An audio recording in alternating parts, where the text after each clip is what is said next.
I'd like to just hear your firsthand perspective on trying to enforce some of these regulations in a marketplace where they keep changing. How hard is it to communicate this to your customers and staff when every day it seems like we're getting different guidance? Well, first of all, thanks so much for having me. It's really not that challenging. You know, we were one of the first out to require both our staff members and our guests to be vaccinated. We announced that back at the end of August. And of course, it became city law there afterwards. But people in New York City, and remember, I'm not speaking for the entire country, our full service restaurants are in New York City, one in Washington, D.C. They get it. If you go down the streets of New York, you see 50% of the people are wearing masks anyway. You see that well over 80% of the population is vaccinated anyway. And so we've just seen absolutely no pushback. In fact, the only time I've heard from anybody is if on a very, very busy night, if somebody did not get asked to show their proof of vaccination, they'll let me know about it because we want to keep our staff as accurate as possible. When you first enacted the vaccine mandate for your staff and restaurants, children were not eligible. That's something that's changed in the last few months. So if a customer comes with a child who is over the age of 5, what happens? Well, we'll end up having to do what we had to do when an adult came in and had not been able to show proof of vaccination. And sadly, we won't be able to seat them indoors. If we have outdoor seating at one of the restaurants, we can certainly do that. And we've got heaters for our outdoor dining as well. Danny, I wanted to ask you about your latest investment in Intercombi and what really the target is there. Is it taking on the beast of Chipotle, or is it smaller steps first? That's like asking if you throw a pebble in the ocean if it's taking over the Rock of Gibraltar. I'm not sure that'll ever happen. Intercombi is the exact kind of business that we love to invest in with Enlightened Hospitality Investments. It's run by someone we would have loved to hire ourselves, with a culture that we'd be really proud to call our own, about hospitality towards their staff members and their guests and their communities. And it's the kind of business idea we wish we had come up with on our own. It's a really fascinating restaurant business, Intercombi. It lives somewhere between fine casual and full service, but it's quick, it's easy, it's delicious, it's authentic, and we think it can scale.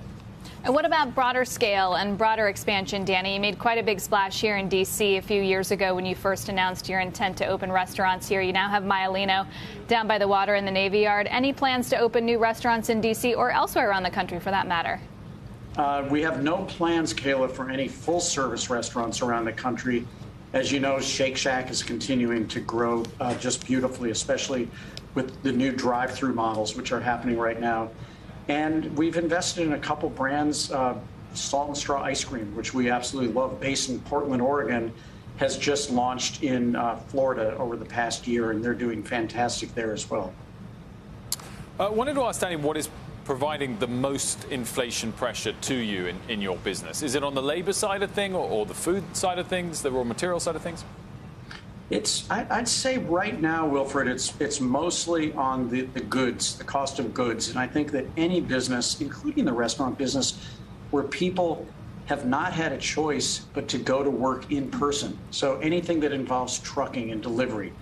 Obviously, when you go to a restaurant, you can't serve a table remotely or wash the dishes remotely.